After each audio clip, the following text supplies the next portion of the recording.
I don't want to get married, especially so early, at such a young age. I want to focus on my personal development. I want to settle down first.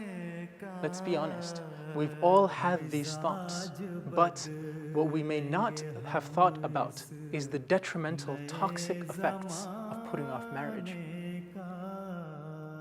शौर दे के मोहम्मद के आस्ताने का मिजाज बदलेंगे हम इस नए ज़माने का मेरे सफीने This poison seeps into our bodies all as we turn a blind eye, not giving a care in the world to its detrimental effects. Illicit relationships have skyrocketed. You know the truth. Ask yourself, do you know anyone who's currently in or has been in a relationship with someone they weren't supposed to be with? Someone you knew they weren't going to marry? Births outside of marriage, single mothers struggling to take care of their children that the fathers have abandoned, STDs. The list of toxins goes on and on. But Muhammad Mustafa sallallahu alaihi wasallam provides the remedy to this toxin. Get married, he says, and get married early. And the beauty of Muhammad sallallahu alaihi wasallam's religion is that it explains why you should do what it asks of you. The Holy Quran tells us that the Prophet Muhammad sallallahu alaihi wasallam married for 4 main reasons. And these are the 4 reasons you should also marry. Number 1, for you to safeguard yourself against physical, moral, and spiritual ailments and from their ill consequences. So you don't succumb to a life of lust, a life of pleasure, a life of sensuality, of carnal desire.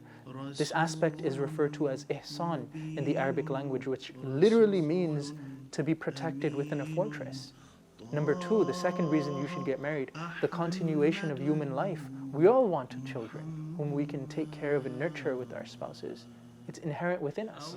The third reason you should get married, lifelong companionship and peace of mind, peace of heart. So you and your spouse can find a lifelong companion in one another. So you can find comfort in your relationship. The fourth reason you should get married, so love and compassion can grow not only between you, but your families and the nations that you belong to, so that a relationship of love and unity can be created between your relatives, and not only between your relatives, between the nations you represent.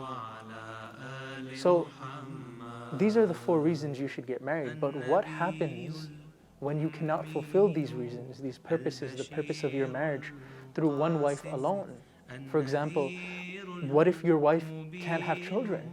What if your wife is terminally ill to the point she's bedridden or has gone mad? What if your wife has developed a mental disorder and you find no peace and comfort in her? Are you going to divorce this poor woman? The cases I've mentioned are only by way of example, but there are so many other instances as well where the purpose of marriage is not fully attained or acquired in the best possible manner by one wife alone, and the legitimate need for another wife arises. I know what you're thinking. Polygamy? Really? That's barbaric, uncivilized, giving in to carnal desire. But before you voice an opinion against this practice, ask yourself, in the entire world, can an individual never be faced with such circumstances where polygamy proves to be a necessary remedy? And the benefit of a person's own being or his family or his nation or his country demands that he marries a second wife? Islam's a comprehensive religion, right?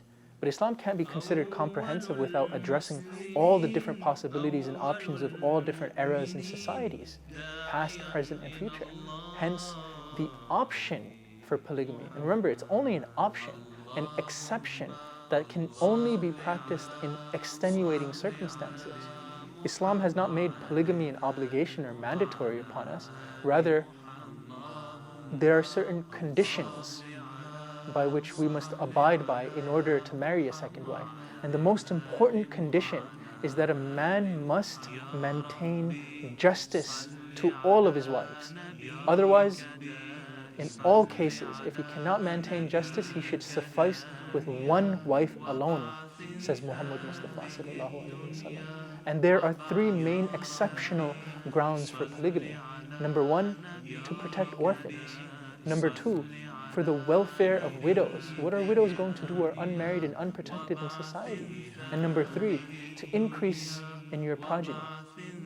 So, going back to the topic of discussion, the lesson here is that you should marry, and you should marry early.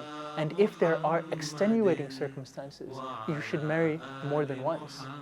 But the lesson remains, get married. Get married young to safeguard yourself.